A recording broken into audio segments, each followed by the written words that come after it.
Did you feel like your instinct, like because your just basketball instinct has been that way since you started playing, or did you have like a period when you were younger where you felt like mentally like a switch flipped and you kind of figured it out? No, I wouldn't say like switch. I would say like just like I said through the years, when I was in Madrid, I was always playing with the older guys, so I could learn a lot from them. Then with 16, I started to practice with the first team. And you just watch and then try to do it on the court and just learn from that. What made you, at 13 years old, travel, sign with Real Madrid, travel and move to a different country, 1,000 miles away from where you grew up? We use kilometers in Europe. No, I can. It was a very tough decision, man. It was. I had to leave all my family, all my friends, the school I was there, everything, So I wasn't gonna go. And then just one day I woke up and I say I want to go, but like for 6 months I was saying no, and then one day I woke up and say I want to go, and it didn't turn out bad. Can you do the math real quick? Do you know how many kilometers 1,000 miles is? I don't know, man. I think 1 mile is like 2.3 kilometers. Okay. If I'm not... So roughly 2,300 kilometers. Yeah, but okay. I think so. I don't know.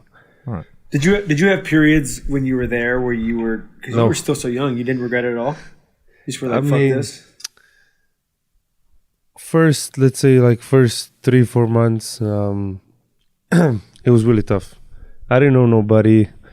Actually, I almost didn't speak English either. Like, I just know how to say hello, how are you, and that stuff. Nobody spoke my language. I didn't speak Spanish.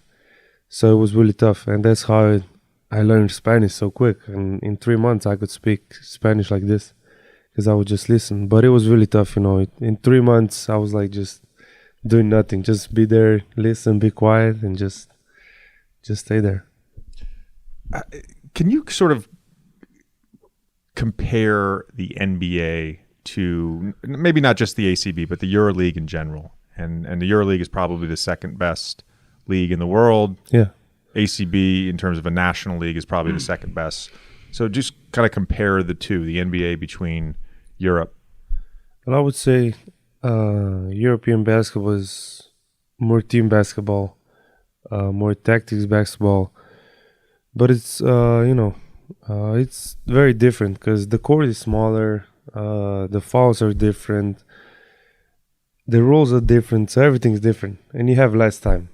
But just playing in the NBA, you have guys they're almost impossible to guard, and that's why NBA is way more tougher to play. I only say scoring is easier in NBA, just because of the amount of the different rules, the less space, the time.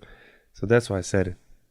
So you think it's harder to score 30 points in a EuroLeague game than it is in an NBA game? Yeah, 100%.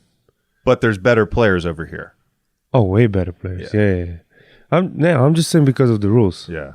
Because the guy can stay. If you have a guy like, let's say, Rudy Gobert, he can stay in the paint on defense 3 seconds, however he wants. Like, just because of that rule, you can have 10 more points easily. Yeah, makes sense. Yeah.